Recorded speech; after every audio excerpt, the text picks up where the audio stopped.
You guys. Welcome back to the miniature mic monologue.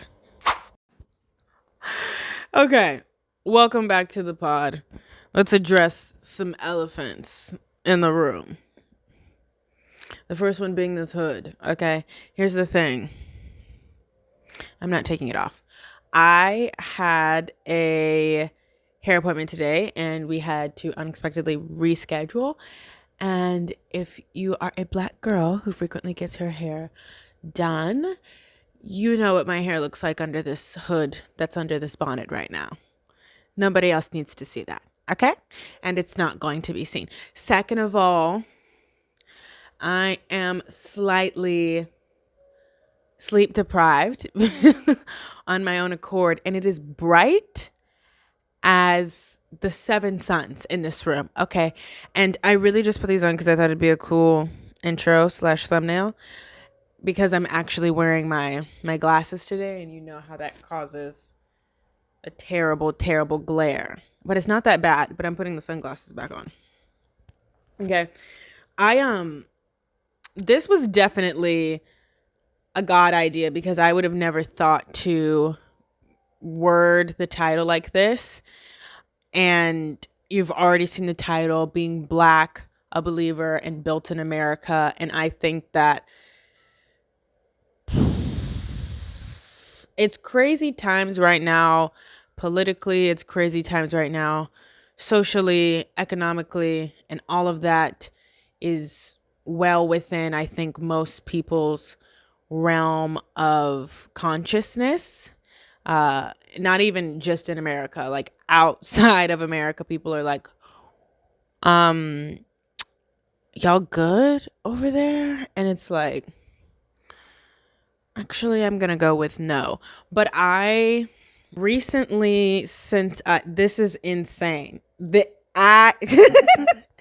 recently, since I have had more time to think and be on my own accord, I have started to really consider myself for the way that I show up to other people, because I spent most of college sanding out, down and around internally, the way that I view myself and cementing it into reality. Using literally the double-edged sword that is God's word to craft and carve and cut and sand any imperfections or things that were not of him down to what he would like it to make me more look like Christ. And now I'm starting to consider, especially with Donald Trump becoming the president for the second term, how I show up in this world to other people and how people see me. And I've always been aware of it, but I was never someone who was raised with my race at the forefront of my identity. My race was not at the forefront of my identity. My gender was not at the forefront of my identity. My idea of who I was never at the forefront of my identity. What was at the I almost got emotional there. What was at the forefront of my identity my entire life is love. And so I'm unfortunately like a very rare sense of self in terms of upbringing. And I cannot thank my mom enough for that. And I have to tread lightly here. Thank God I have these sunglasses on. There are definitely tears welling up behind my eyes because,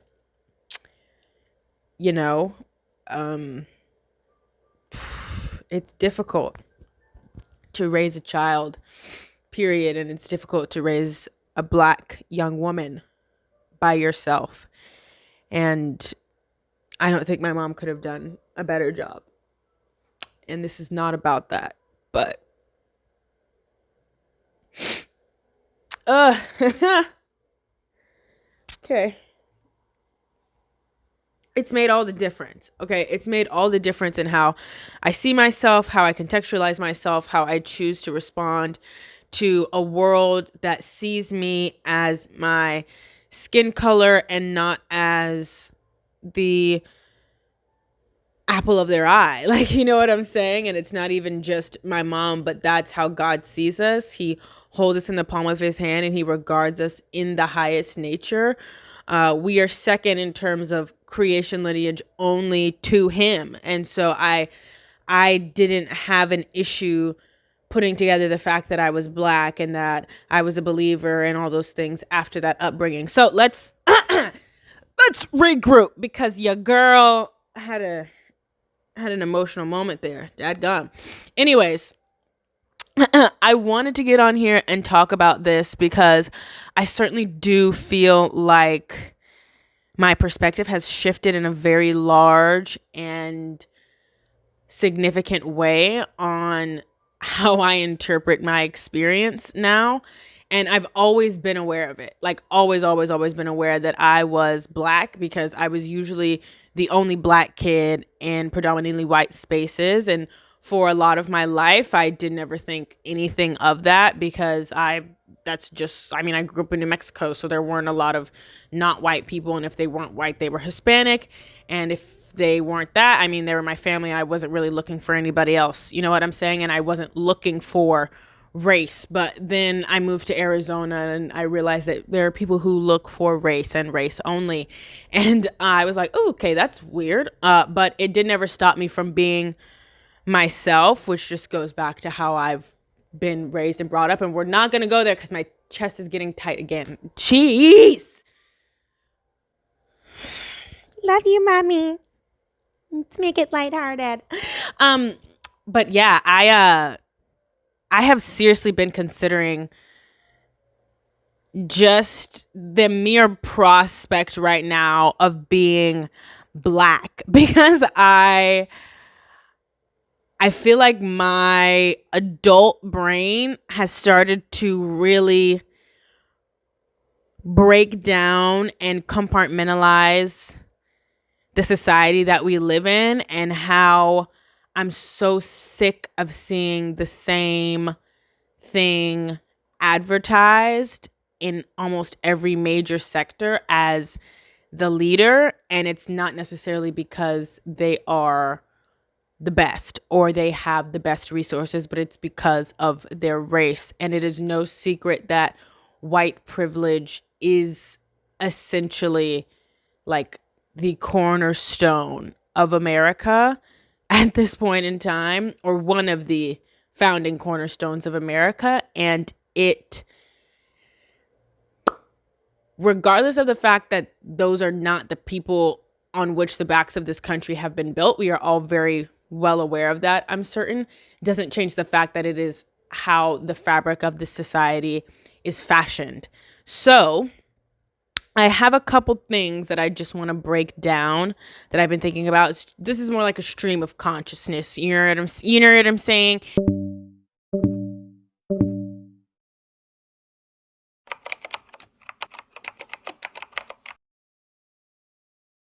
And I kind of just want to debrief it and analyze it because I don't think that we hear this perspective a lot. And I don't mean the black voice. I mean specifically, well, like literally, this is my black voice, but specifically the like, the black girl who grew up with all the white girl black voice. You know what I'm saying? And it's not cute. It's not appropriate. It's not for the culture, as it appears. And I think that that's preposterous. So let's just get into it. We're going to start breaking down my experience and kind of the few couple of things that I really want to get into in this podcast. Keep the glasses on. I'm going to keep this bit up. I'm going to do it. Okay. So let's start first with my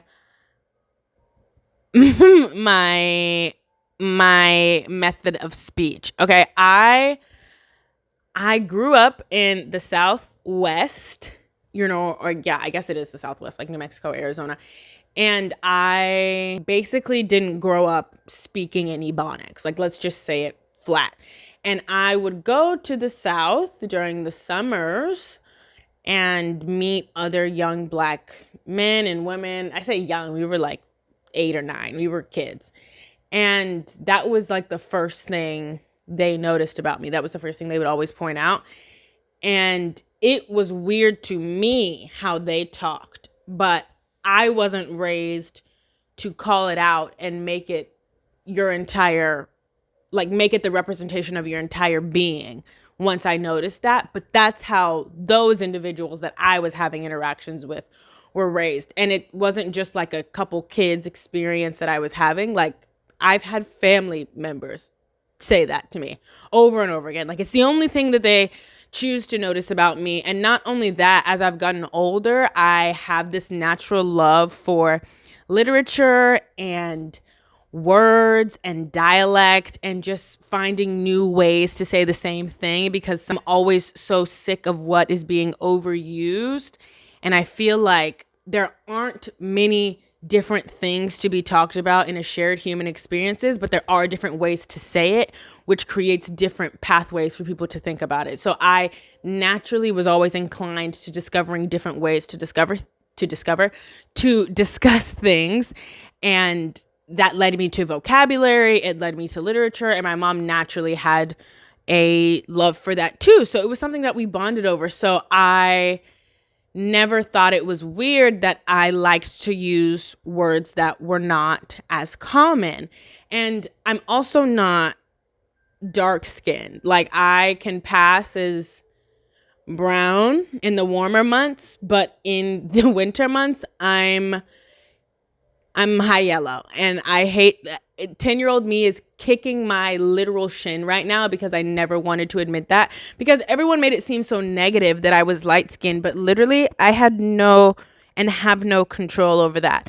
But all of those things mixed together, you know, the lack of ebonics, the colorism, proper speech, and an elevated vocabulary made me this estranged, almost kind of character in my community of Black people that is supposed to be this large collective that is here for everyone that looks like us.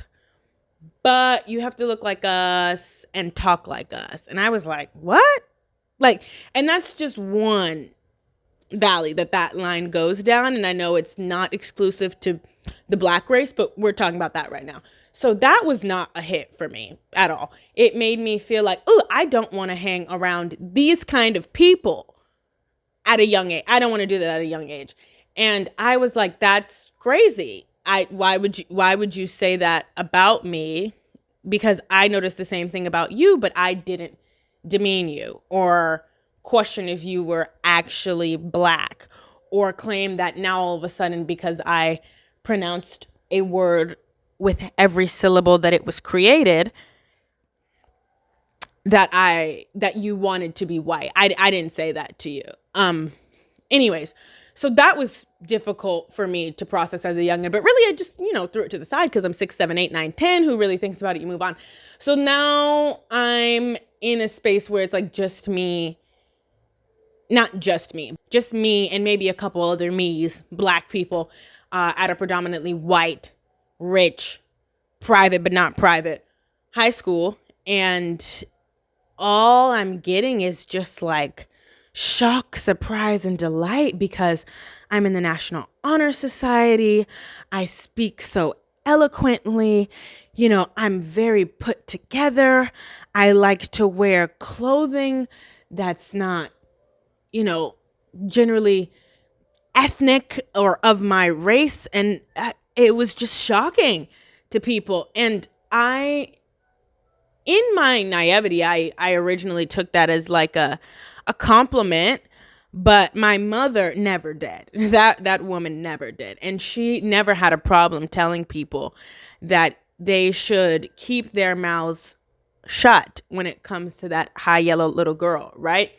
And so I, for a long time, didn't exist acknowledging, or I won't say acknowledging, I will say prioritizing the idea that I was an anomaly of sorts.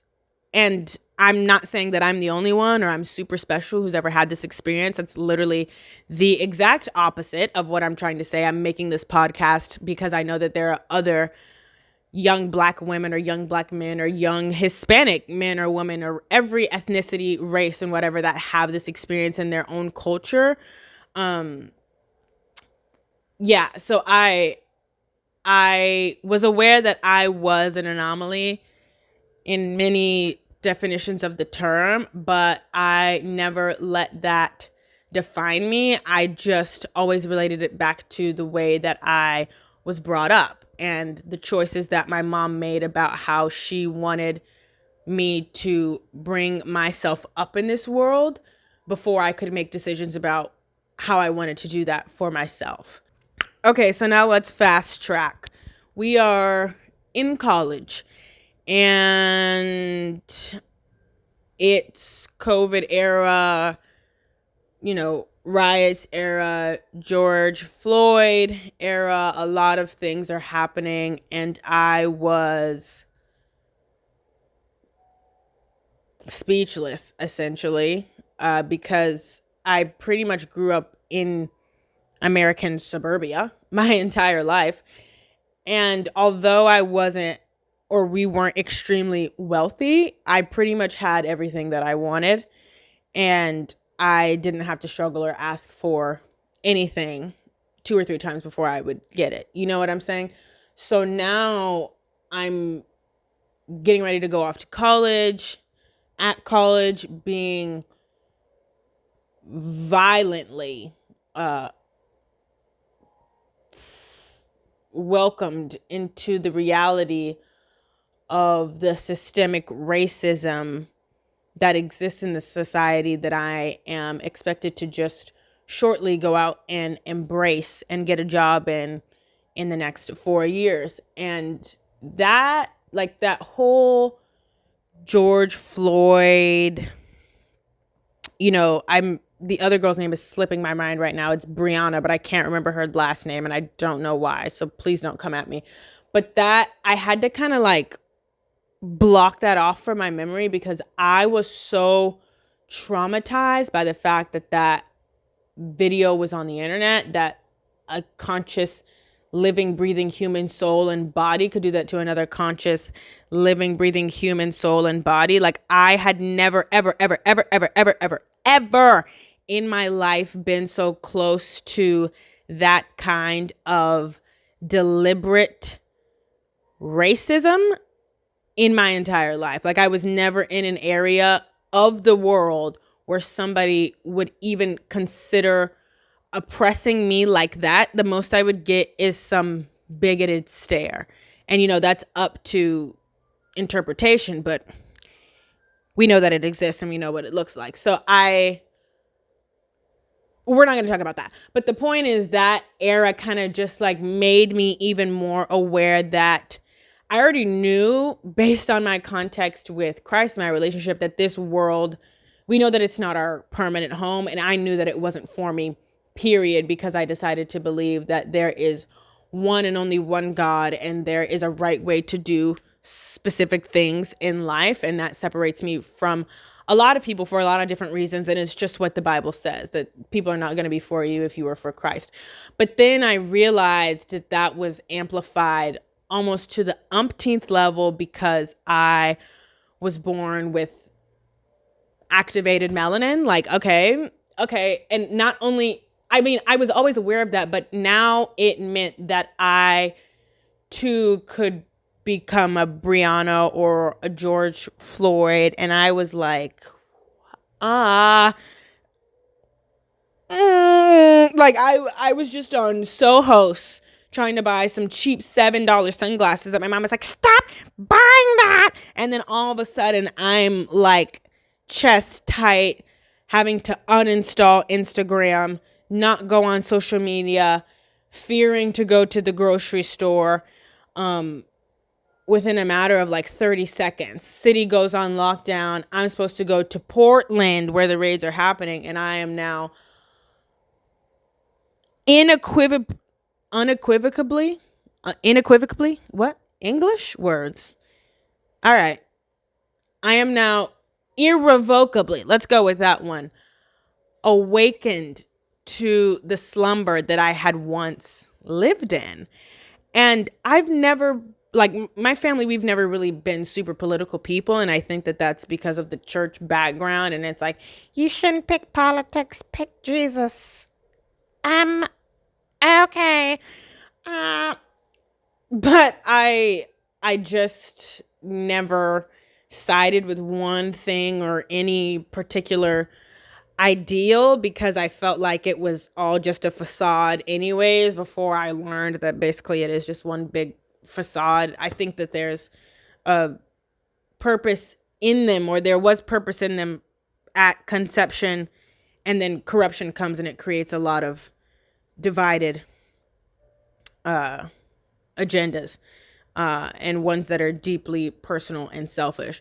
So all of that to say, I kind of lived with a different kind of awareness and just social context for me and my people, or the people that I am associated with in America, Black people. I said that weird, but you know what I mean.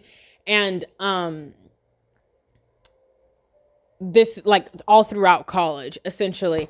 But I never, until I got to this point where I was getting closer to graduate, I never was like, yeah, I don't want to see any more of this, like, you're white, you're automatically getting put to the top. Like, I had never had that thought consciously. Like, I'm sure I had the feeling when I was younger, and experiencing it in sports and all that different stuff. But when I finished, like, probably 2 months ago, I had the thought to myself, like, I remember hearing this a long time ago, and I don't necessarily agree with it, because I feel like even though we are a race that has been historically extremely oppressed and marginalized, people make their own choices within that race that they are assigned to. And so, and even just in general, not all people are your people, period. But I literally was like, yeah, I'm pretty much rooting for anybody Black. And this has nothing to do with the election. I just mean, like, period. Like, I'm sick of seeing white people pushed because they're white. Like, I'm just sick of it. And I had never in my life had that charged of a politically or racially driven thought. Like, never. And I just find it unsettling that that's a thought that I have to think, because obviously I believe, as a believer in Christ, that all of us were created with the same value and identity. And I am fully well aware that not all of us are valued with that same inherent value and identity that we were created with. So it has to show up differently in different contexts, unfortunately. But I was never that kid that was the activist. And I don't think I'll ever be like that kind of activist, reformer, pushing for things on social media, because it's just not authentic to me. But what is authentic to me now is being a spark, if that's how God would have it. Like, being a spark or a caveat for something that shifts the way that we prioritize white over everything else. Like, I am simply like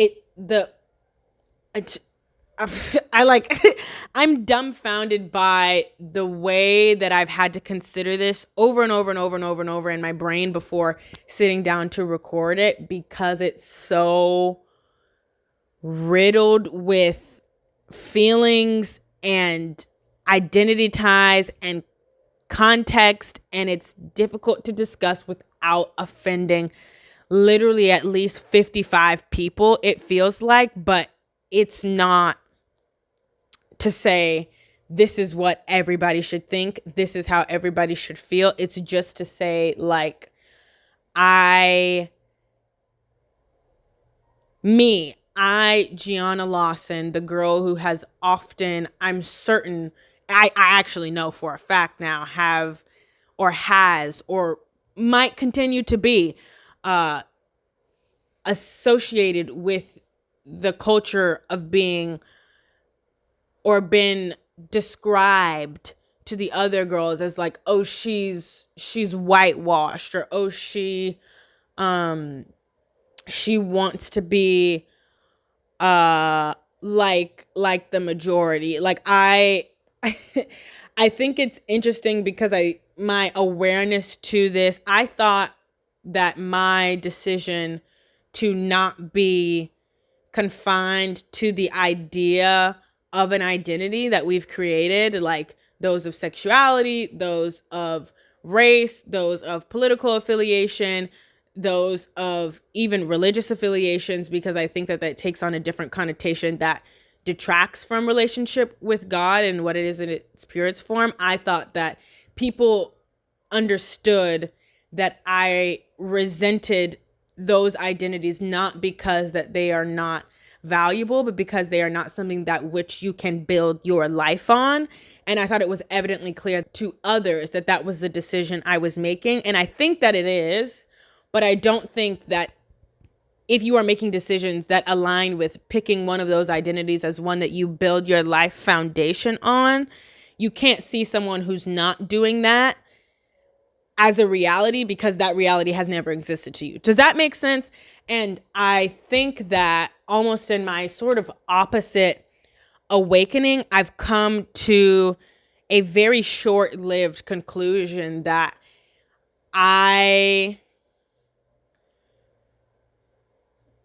thanks be to God and my family and my mother, made a decision that has a sustainable competitive advantage about my identity, because I cannot affirm, assure, define, or deny that I show up as a Black woman, but I can affirm, assure, and define that this Black woman in America has value outside of her being identified as a Black woman.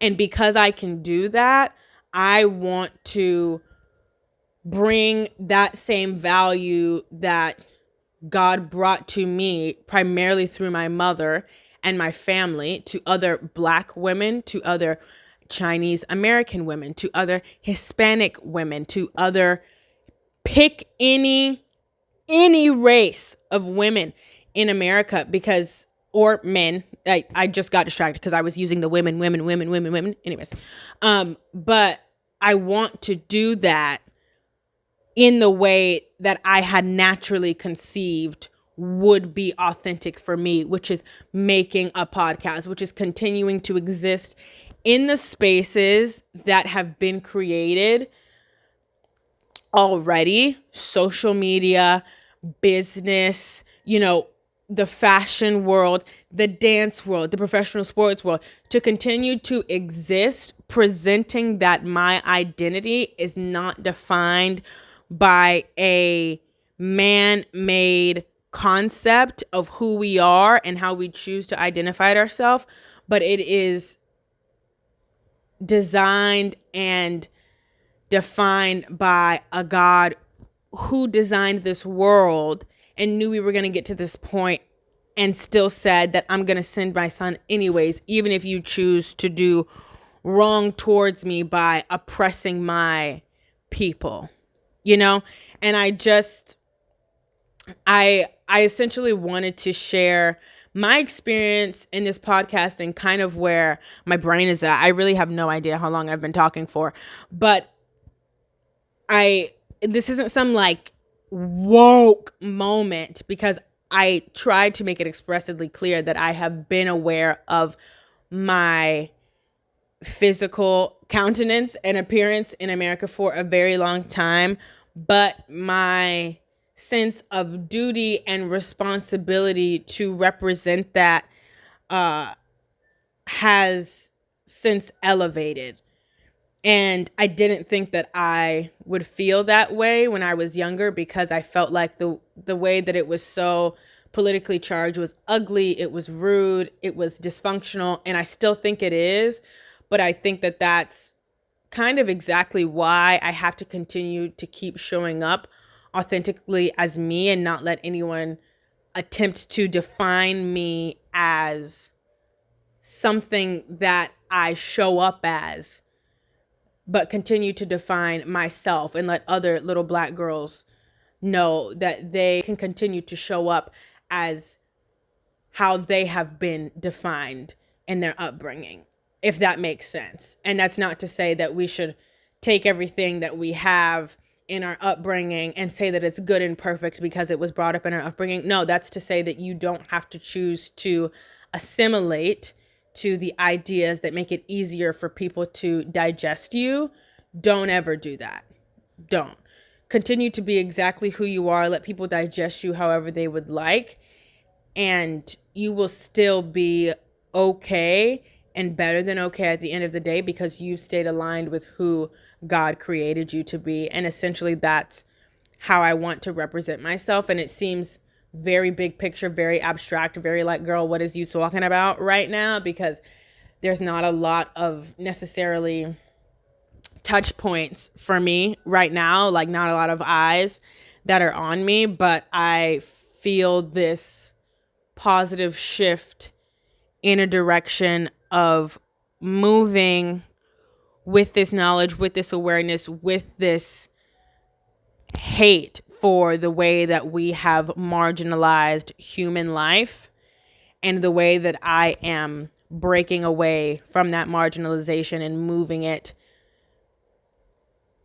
with God's help, with his divine hand over my life and the things and the choices that I'm making.